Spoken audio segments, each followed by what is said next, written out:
को फिर से हम आगे की ओर कंटिन्यू करते हैं और वेरिएशंस ऑफ जी में अभी हमने अर्थ के सरफेस पर वेरिएशन ऑफ जी पढ़ा। अब हम जी के वेरिएशंस को एट हाइट पर पढ़ते हैं कि अर्थ को अगर हम किसी पर्टिकुलर हाइट पे जाएंगे तो जी की वैल्यू, छोटे वाली जी की वैल्यू कैसे चेंज करेगी। दूसरी एक और बात भी कि अभी जो हमने अर्थ को माना था वो स्फेरिकल इलिप्टिकल शेप का माना, हमने कहा था इसका रेडियस क्या है, गलत। इक्वेटर रेडियस अलग है, पोल की रेडियस बड़ी है, पोल की रेडियस। बट फिर से अगर हम बात कर रहे हैं अगर वेरिएशन का और हाइट की बात करते हैं तब फिर से हम स्फेरिकल शेप, ठीक है, फिर से क्या मानेंगे, कंसीडर करेंगे हमारे अर्थ को फिर से स्फेरिकल शेप का, तब हम डेरिवेशंस करेंगे। यानी एक एजम्पशंस फिर से हमें उसी एजम्पशंस को जस्टिफाई करना है कि अर्थ क्या है, स्फेरिकल शेप का है, तब हम हाइट के बारे में पढ़ सकते हैं। तो हम लोग लिखेंगे सही बच्चे, हेडिंग लगा लीजिए, due to height, variation of जी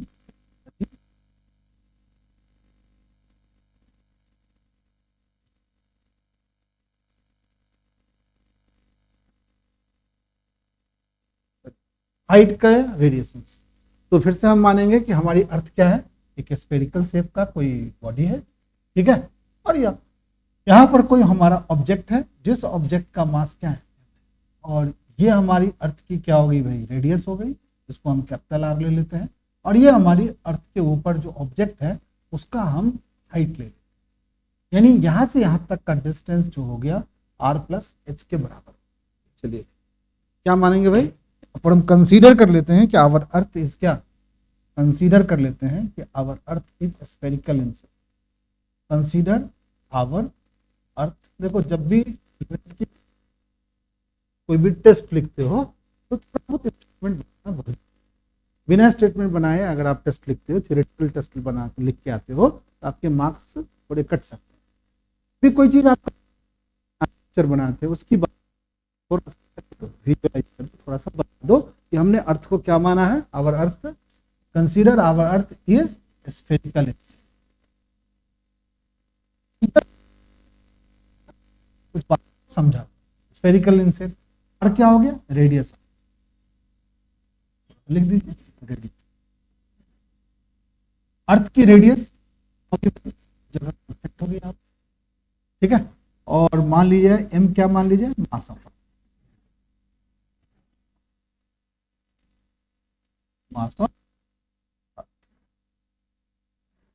से बच्चे मास ऑफ का मास। अब क्या हो गया कि m जो है, छोटा m एक ऑब्जेक्ट है, छोटा m कोई ऑब्जेक्ट है, जो object keep at h height पर,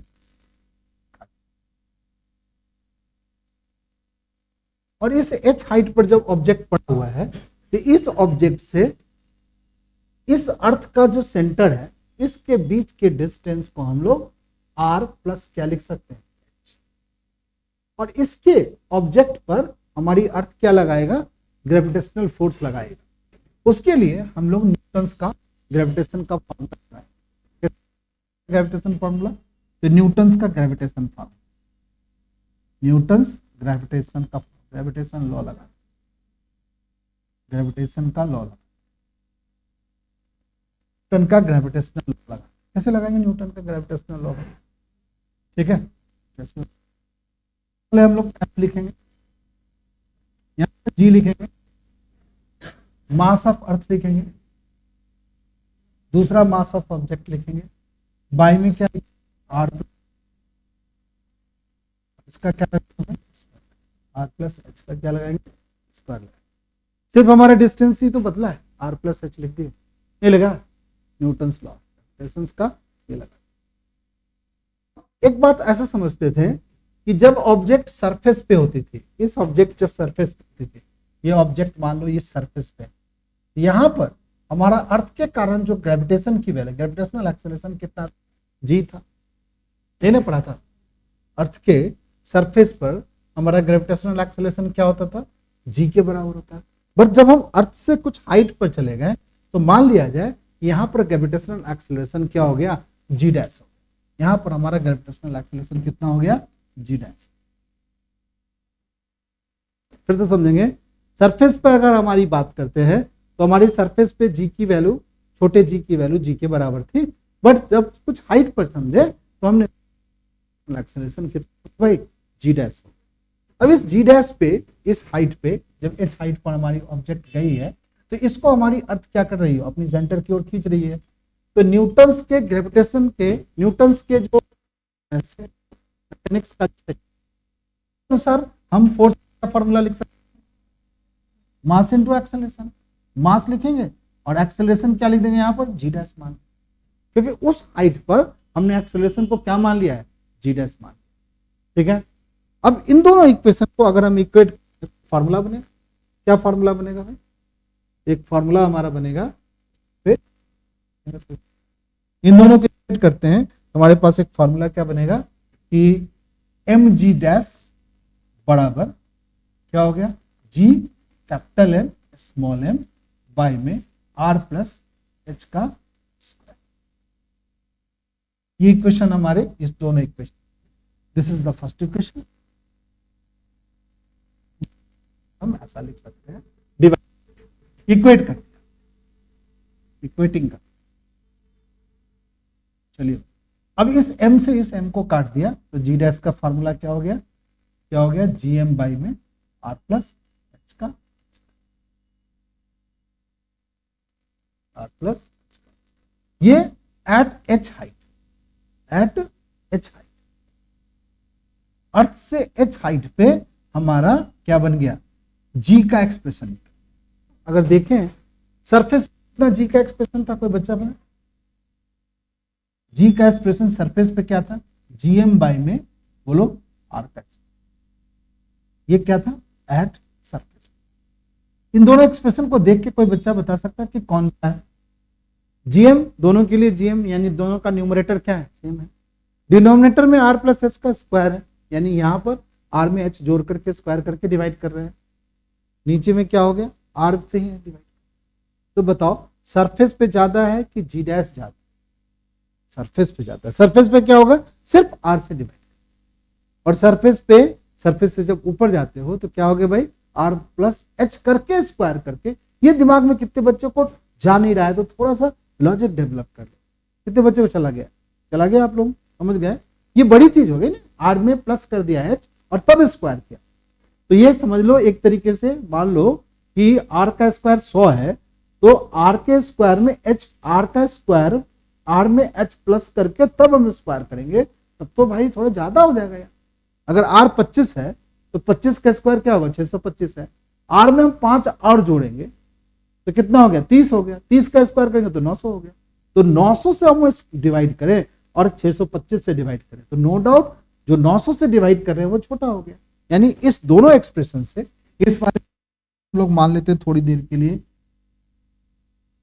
इस वाले एक्सप्रेशन को थोड़ी देर के लिए y एक्सप्रेशन मान लेते हैं, और एक्स वाई एक्सप्रेशन से साफ साफ दिख रहा है कि हमारा जी डैश क्या है, बोलो छोटा है।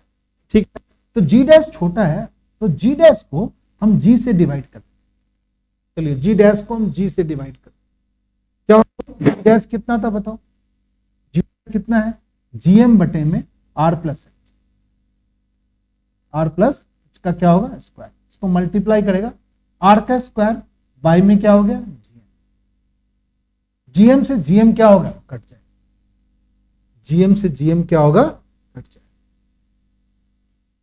जीएम से जीएम क्या हो जाएगा, कट जाए। अब फिर से यहां लिखेंगे हम लोग, फिर से हम लिखेंगे जी डैश बाई में जी,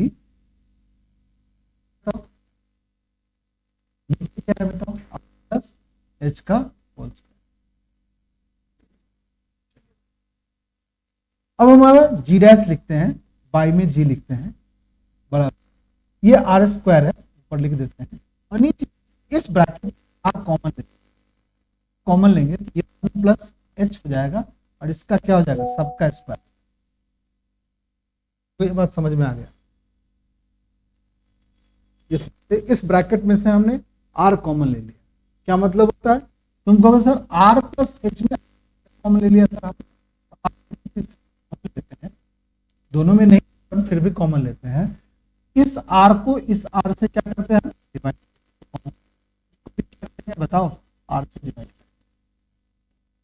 आर से आर कट गया 1 बच गया, और एच को आर से डिवाइड करेंगे तो एच बटे में क्या लिखेंगे यहाँ आर छूट गया। अब ध्यान से ये हमारा आर का स्क्वायर हो गया, नीचे क्या लिखोगे बताओ आर स्क्वायर लिखेंगे, और 1 आर का आर स्क्वायर को कट कर देंगे।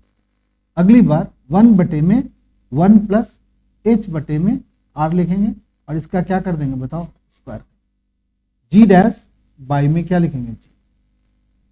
चलिए अब इसको हम सॉल्व करते हैं, यहां से जी डैश बाई में जी बराबर ये वाला एक्सप्रेशन हम लोग सॉल्व करेंगे। कैसे सॉल्व करेंगे, हमें एक एक्सप्रेशन ऐसा दिखाना है कि जी डैश की वैल्यू क्या है छोटी है जी से। उस एक्सप्रेशन को कैसे करेंगे सो देखेंगे, यहां से देखेंगे इस एक्सप्रेशन को हम यहां लिख रहे हैं, जी डैश बराबर हो गया जी, ये वाला जो एक्सप्रेशन नीचे है इसको हम क्या करेंगे ऊपर लिखेंगे, यानी इस पावर जो पॉजिटिव है नीचे इसको ऊपर करेंगे तो निगेटिव हो जाएगा। तो 1 प्लस एच बटे में आर की पावर क्या लगा देंगे 2 लगा देंगे, और ये 2 निगेटिव में आएगा।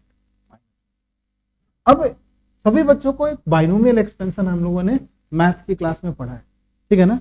अगर बाइनोमियल एक्सपेंशन को ध्यान से देखेंगे तो इस बाइनोमियल एक्सपेंशन, जैसे हम मान लो कि एक बाइनोमियल एक्सपेंशन की बात हम यहाँ पर सोच लेते हैं, क्या था बाइनोमियल एक्सपेंशन की बात भाई, थोड़ा सा याद कर लेते हैं एक रोप में।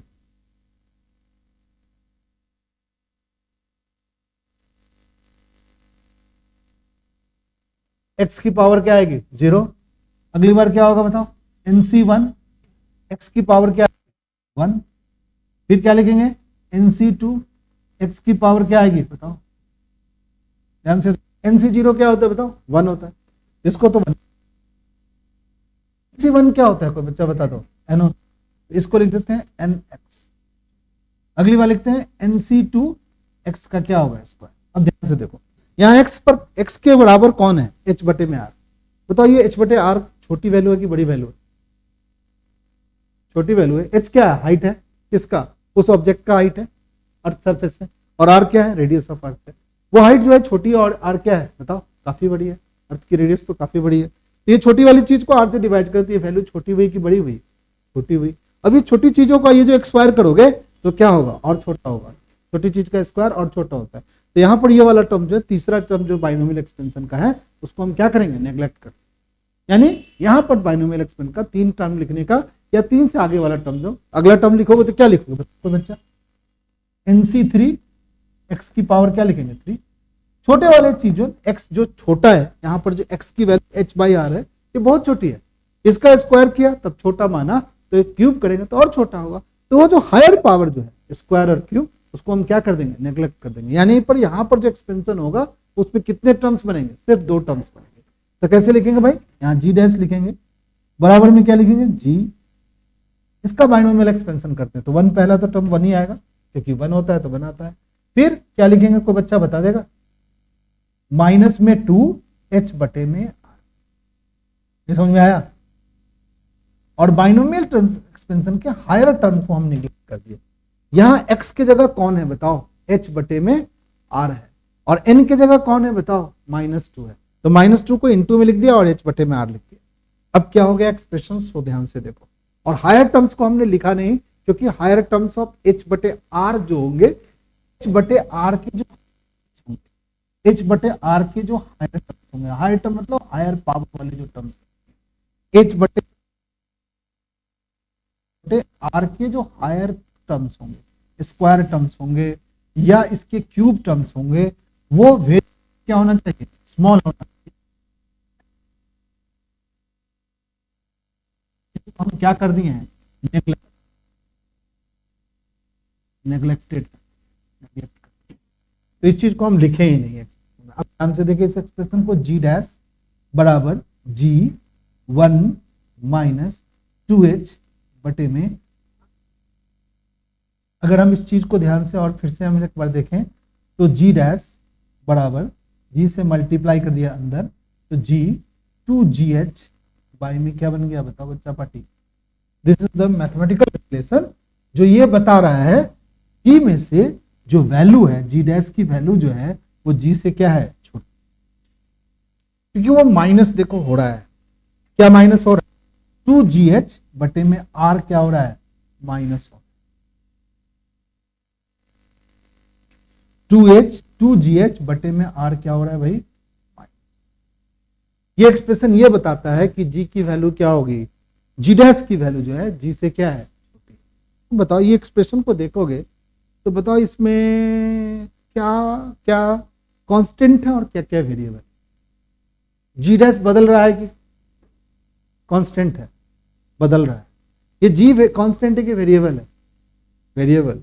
ये जी कैसे वेरिएबल हो गया भाई, ये तो सरफेस पे है, इस सरफेस पे हम जी की वैल्यू को क्या माने हैं, हमारी अर्थ स्फेरिकल शेप का है, तो इस सरफेस पे हमारी जी की वैल्यू ये छोटा जी जो है वो तो कांस्टेंट ही माने हैं अभी हम इस एक्सप्रेशन के, तो इस जी को हम कांस्टेंट मान रहे हैं।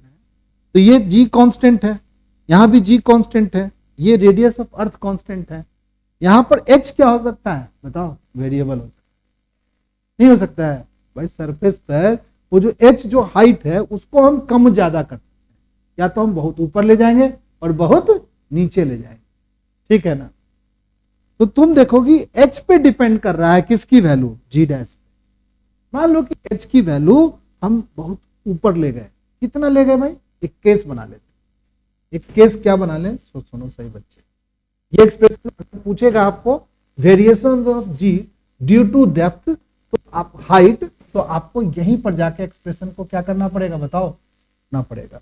अब यहां पर इस एक्सप्रेशन के लिए अगर हम जी की वैल्यू सॉरी एच की वैल्यू r/2 रख लेते हैं r/2 रख लेते हैं, एच की वैल्यू क्या रख लेते हैं r/2 रखते हैं वहां पर, तो कितना होगा G dash equal to G minus 2g, और इसकी जगह क्या लिखेंगे r/2, बाई में क्या हो गया बताओ r, 2 से 2 क्या हो गया कट गया, क्या बचेगा g माइनस r से r भी क्या हो जाएगा gr बटे में क्या हो गया r से r कट गया, g और g घट के क्या आ गया 0, क्या मतलब हो गया g डैश की वैल्यू 0 हो गई।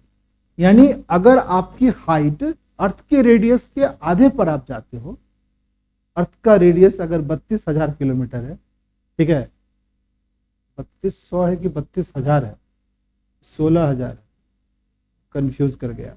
चलो अर्थ की रेडियस अभी हम टारगेट करेंगे कितनी है, अर्थ की जितनी भी रेडियस है उसके आधे हाइट पर जाएंगे तो हमारी जी की वैल्यू क्या होगी 0 हो जाएगी, ठीक है खत्म हो जाएगा। बट हाइट जैसे जैसे बढ़ेगा हमारी जी की वैल्यू क्या होगी कम कम, ठीक है।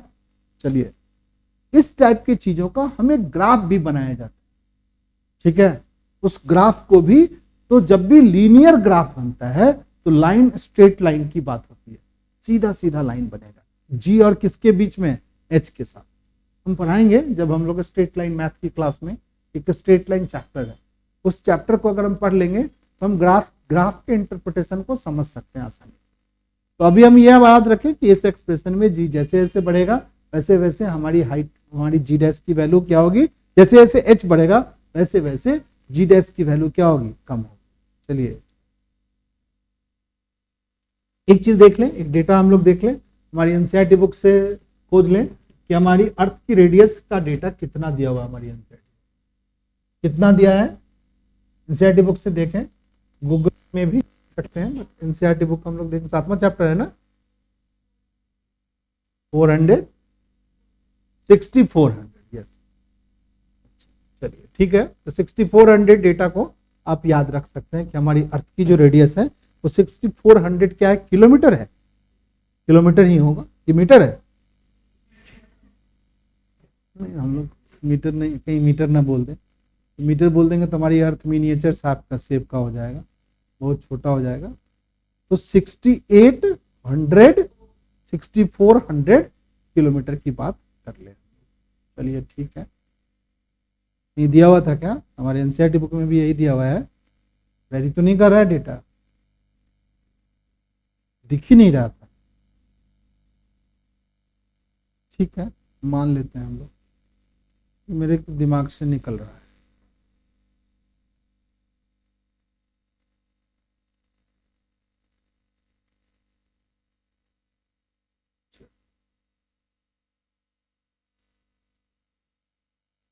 गुजर गया जमाना, गुजर गया चैप्टर भी हमारे सामने से, और हम लोग को ना मिला अर्थ का रेडियस का डेटा। कोई बात नहीं है, हम लोग छोटा जी का जो वेरिएशंस होगा ना, छोटा जी का जो ये वैल्यू निकाला होगा ना, वहां दे रखा होगा।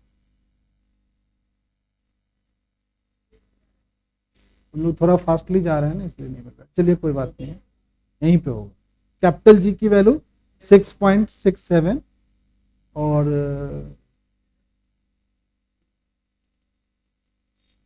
चलिए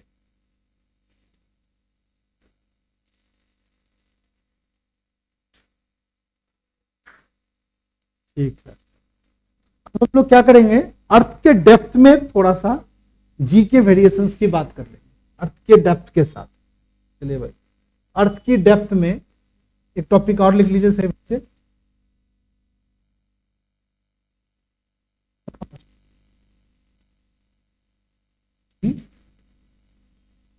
variation of due to depth of earth.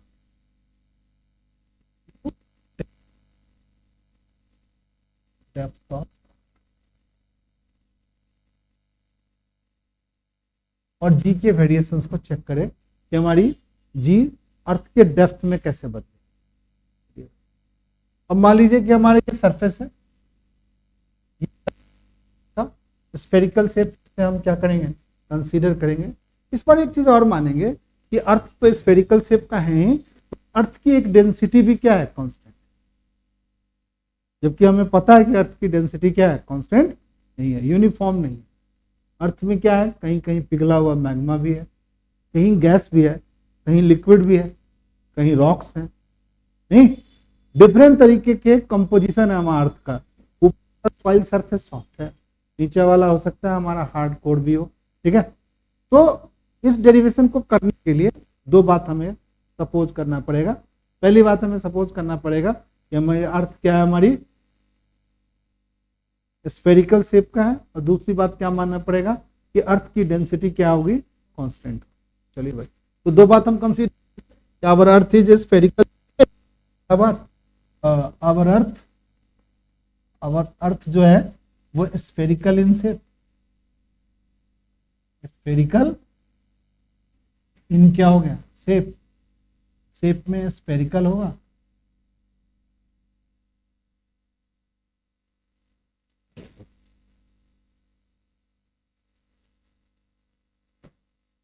Is spherical, ऐसा भी लिख रहे हैं, आवर अर्थ इज स्फेरिकल। तो रेडियस ऑफ अर्थ मान लेते हैं, रेडियस मान लेते हैं, और रो क्या मान लेते हैं, डेंसिटी ऑफ, डेंसिटी ऑफ, और ये डेंसिटी को हम मानेंगे क्या, यूनिफॉर्म डेंसिटी, यूनिफॉर्म नहीं बदलने वाली डेंसिटी। आर क्या होगी, इसकी रेडियस होगी, और डेंसिटी यूनिफॉर्म, ये हमारी रेडियस, आर हमारी रेडियस हो गई, और वो हमारी इसकी क्या हो गई, density. Density of earth uniform shape का है, अर्थ हमारा स्फेरिकल शेप। चलो भाई, और हम ऑब्जेक्ट को इस पर एक बार सरफेस पे रखेंगे, एक ऑब्जेक्ट लेंगे, उस ऑब्जेक्ट को उठा के हम कहाँ डाल देंगे भाई, सरफेस पे डाल देंगे, सरफेस पे ऑब्जेक्ट का मास में, और इस ऑब्जेक्ट को उठा के हम कहाँ डाल देंगे, बीच में, डेप्थ में डाल देंगे। बीच में यहाँ पर क्या है, अर्थ का ये वाला क्या है, सेंटर, हमारी रेडियस। एक बार हम सरफेस पर हम लोग जो बात करते हैं, तो सरफेस पर हम की वैल्यू क्या मानते हैं, जी। तो जी बराबर हमने क्या पढ़ा है, GM बाई, ठीक है, अर्थ का क्या पढ़ेंगे बताओ। बट यहाँ पर अर्थ का जो है ना, ये जब हमारा सरफेस पे है, ये पूरी अर्थ, ये जो पूरी हमारी अर्थ है, ये हमारी अर्थ है, ये पूरा अर्थ का सरफेस पे जब ऑब्जेक्ट पड़ा हुआ है पूरी मास रिस्पॉन्सिबल है खींचने अंदर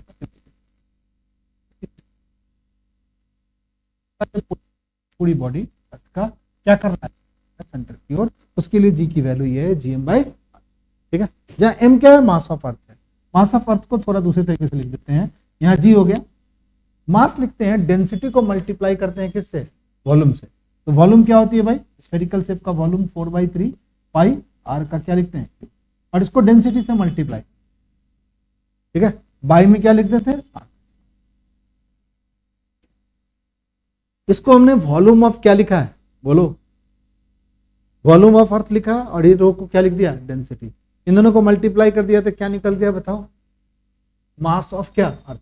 अब इस आर स्क्वायर से क्या कर दो, आर क्यूब काट दो, तो क्या बनेगा भाई, जी का फॉर्मूला बन गया 4/3 पाई आर रो और कैपिटल। ये हमारा हो गया फर्स्ट। अब हमारी ऑब्जेक्ट कहां पहुंच गई भाई, तो डेप्थ में पहुंच गई। कितना डेप्थ में पहुंची, डी डेप्थ में पहुंच गई। इस हाइट को, ये वाला चीज को हम डी मान लेते हैं, इस डेप्थ को हम डी मान, इस डेप्थ वाली हाइट को हम डी मान, ये हमारी अंदर घुस गई। अब ऑब्जेक्ट जो यहां पड़ा हुआ है, जो ऑब्जेक्ट, उसके लिए अर्थ का सिर्फ इतना बड़ा टुकड़ा, अर्थ का एक पार्ट, अर्थ का ये जो स्फेरिकल पार्ट है, ये पार्ट अर्थ इस ऑब्जेक्ट को, ये जो ऑब्जेक्ट है इसको सेंटर की ओर खींच, यानी अब पूरी अर्थ नहीं खींच रही है। यहां पर थोड़ा सा ध्यान देना है, यहीं पर गलती नहीं हो जाता बच्चों से। अब क्या होगा, पहले जो हमारी ऑब्जेक्ट यहां थी, ये अर्थ का ये वाला पूरा इस अर्थ क्या करता है, इस ऑब्जेक्ट का अर्थ, यानी इस वाले अर्थ का जो मास m था, ये पूरा मास रिस्पॉन्सिबल था। इस बार क्या हो गया, जब डेप्थ में गए तो मास का एक टुकड़ा, ये वाला पार्ट, जिसको हम लोग बोलेंगे क्या, m', जिसकी रेडियस कितनी है भाई, ये जो रेडियस है वो कितनी है भाई, r-d। डी डेप्थ में अगर गए हैं, इस पार्ट का जो रेडियस है वो कितना हो गया भाई, r-d। ये रेडियस जो है, ये वाला रेडियस, ये रेडियस रिस्पॉन्सिबल है, और इतना मास रिस्पॉन्सिबल, ये वाला ग्रीन मास जो है, इस मास रिस्पॉन्सिबल है इस ऑब्जेक्ट को अंदर की ओर खींचने। तब कैसे लिखेंगे, इसके लिए जी डैश का एक्सप्रेशन कैसे लिखेंगे भाई, इन डी डेप्थ, ऐसा मान लेते हैं कि इन डी डेप्थ, ऐसा हम लोग सपोज कर लेते हैं कि इन डी डेप्थ, ऐसा यहां पर थोड़ा सा लिखिए, इन डी डेप्थ, डी डेप्थ पे जी डैश, ये जो है ये ग्रेविटेशनल एक्सीलरेशन, ग्रेविटेशनल एक्सीलरेशन जो प्रोड्यूस, देखो एक बात समझ, ये जो जी डैश है वो m dash mass of earth, m dash mass of, ये जो m dash mass of earth है वो अप्लाई करता है।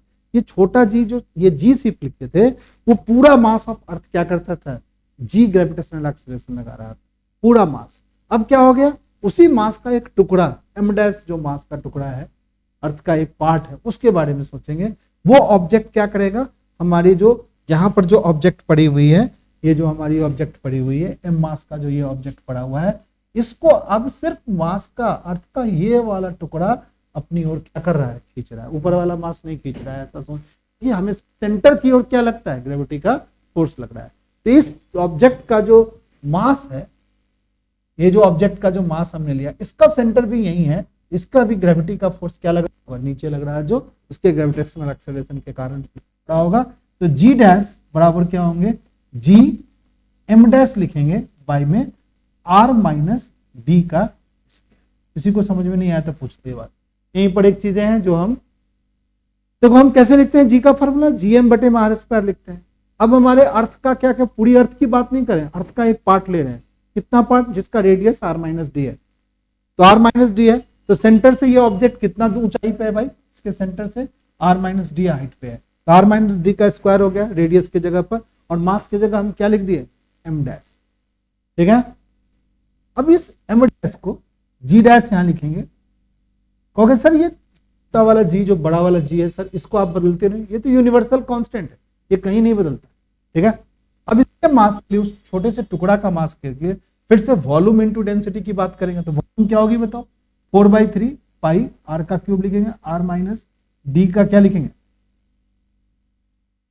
आर माइनस डी का क्या लिखेंगे बताओ, क्यूब लिखेंगे, और डेंसिटी को रो लिख देंगे, बाई में क्या लिख देंगे, आर माइनस डी का क्या लिख देंगे बताओ, स्क्वायर।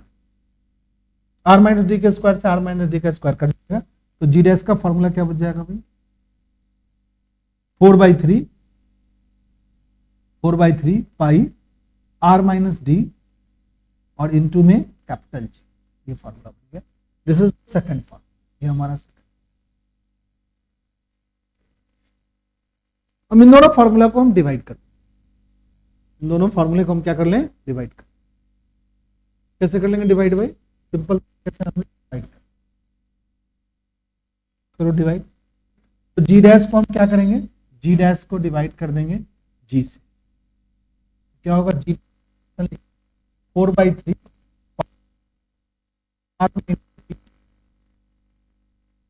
और यहां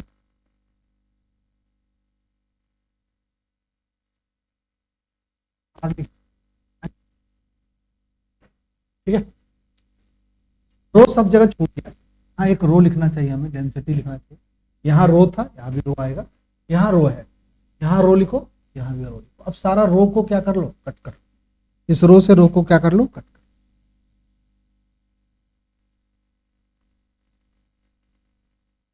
तो जी डैश किसके बराबर होगा, जी डैश बाई में जी बराबर हो गया आर माइनस डी बाई में क्या होगा, अब जी डैश बाई में जी किसके बराबर होगा, इस आर से आर को काट दो, आर बाई आर लिख दो, और डी बाई क्या लिख लो, आर।